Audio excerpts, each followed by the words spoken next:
the channel, we're going to talk about heat guns.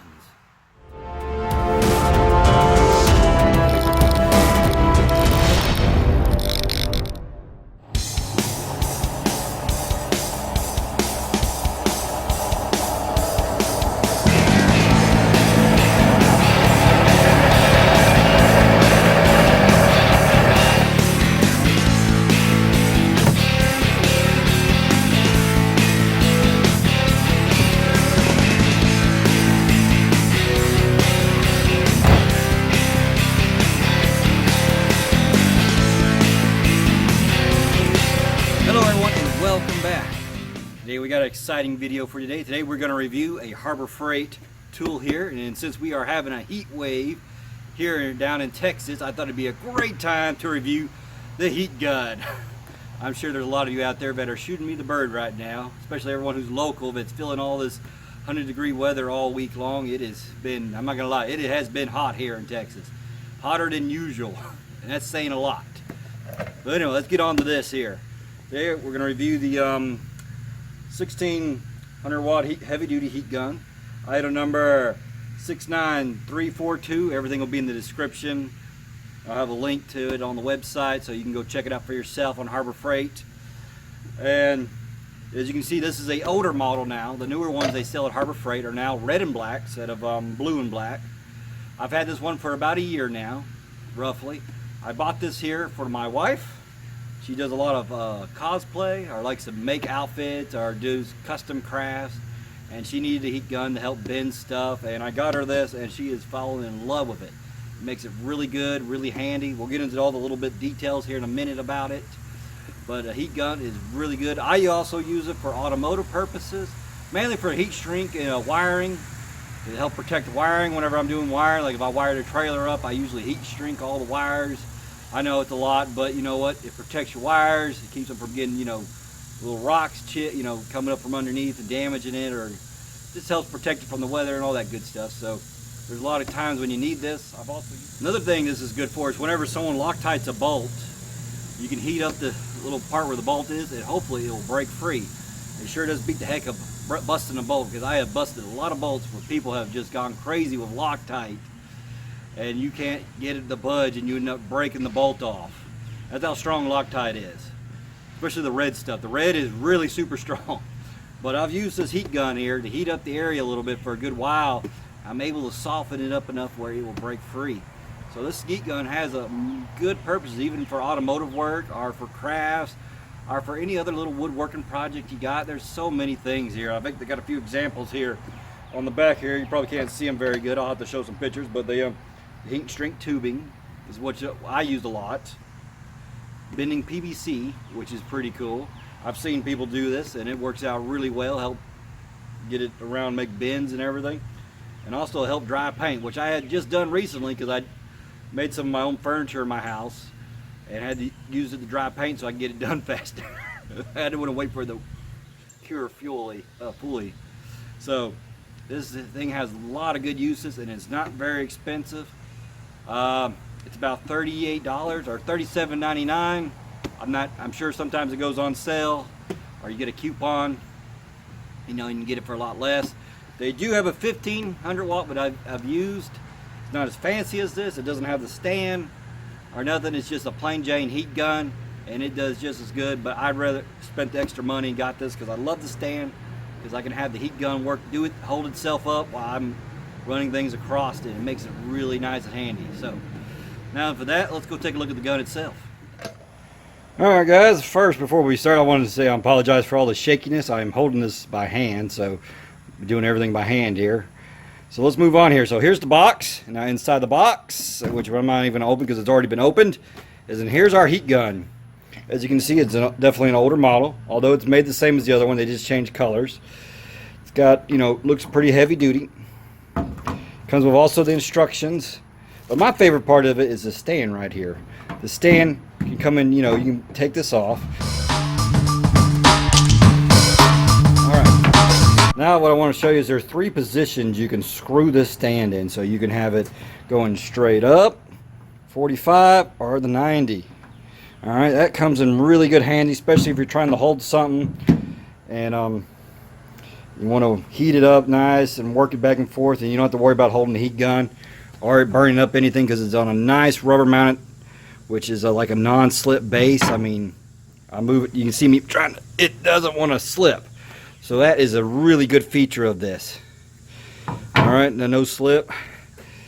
Now, let's see, it's got a nice, good heavy duty switch.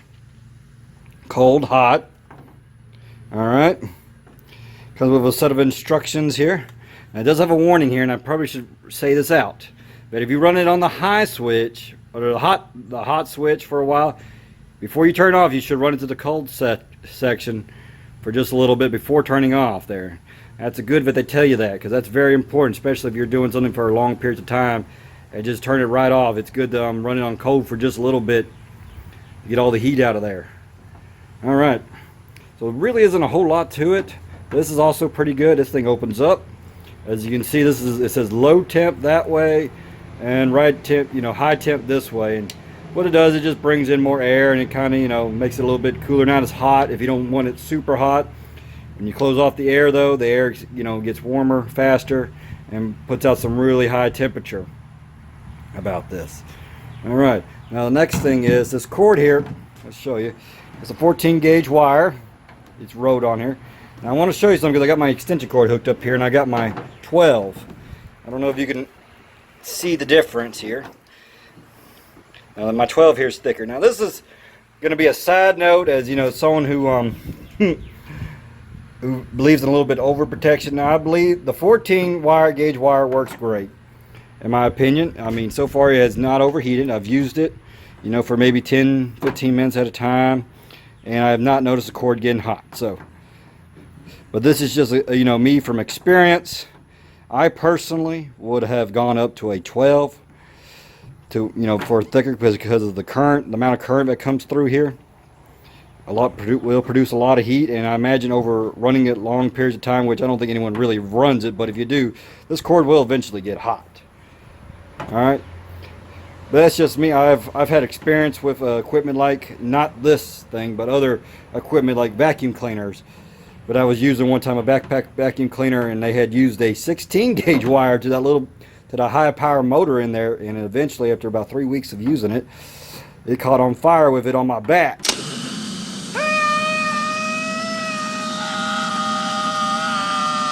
So, and I went back and I put in a cord about this size, 12 or so, and I never had another problem with it ever again. It never got hot. I always wondered because the cord always got hot. It was always getting hot.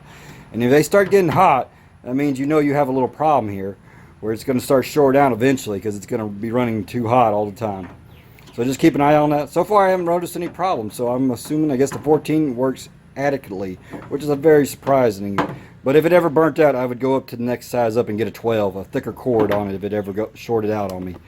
Alright, now that I've blabbed enough about this, there isn't really much to talk about other than that it produces a lot of heat. Let's actually get to the actual test here.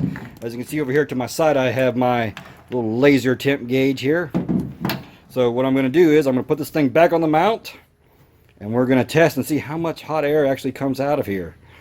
Alright, we got everything here set up here ready for our test. And here, right here to the side, we got my little laser temp gun.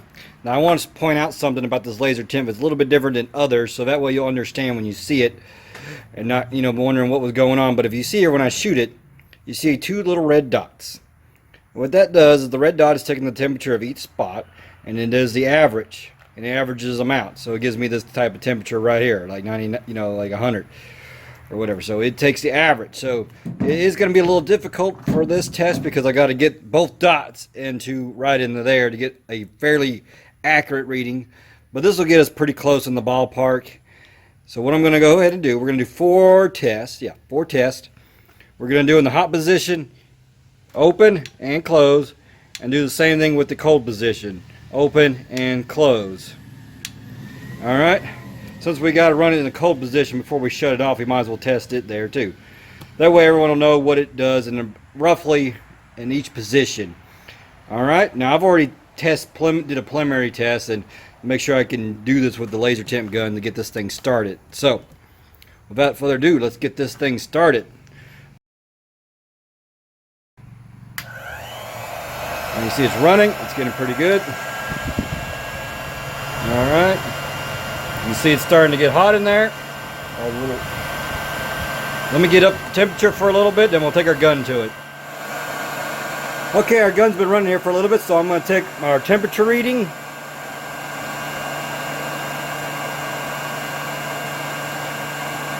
See if I can get it in there.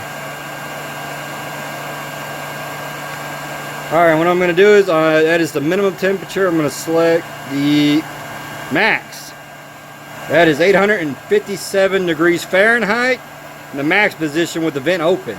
Alright, so let's close the vent and go from there. Alright. Okay, we've been running for a lot longer, and in fact I can feel it actually. Woo, it burns. Alright, the vent is closed. We're still set on high. So now we're going to take our temperature reading. Alright, I'm going to try to get in there. There we go.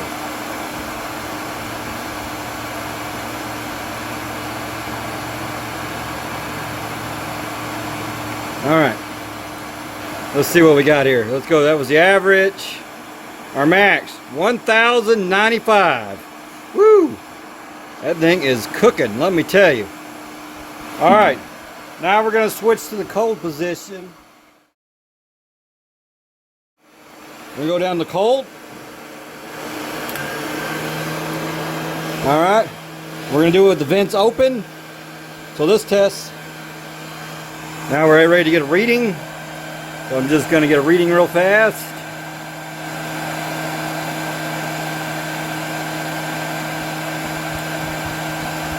Alright. And there was our max, about 365. Not bad. Not bad at all. Now I'm going to shut the door, shut the vent on it right here. Now I'm going to take our reading. Alrighty.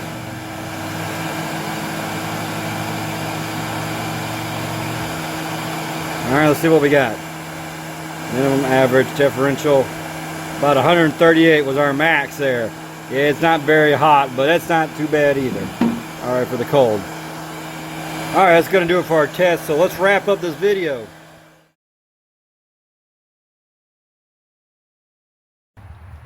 Alright guys, that's going to do it for my review for the Harbor Freight heavy duty heat gun, the 1600 watt one.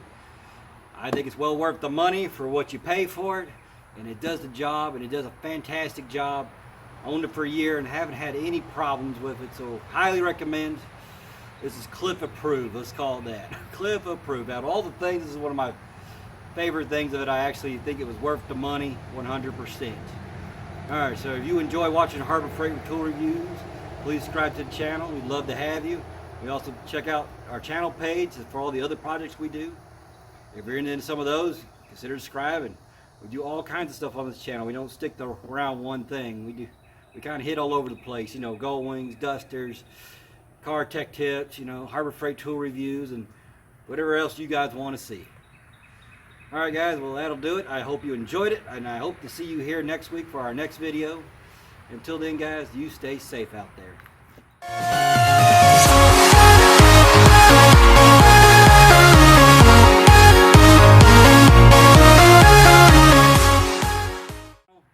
If you're into all kinds of stuff like we are, you know, subscribe to the channel. We enjoy the little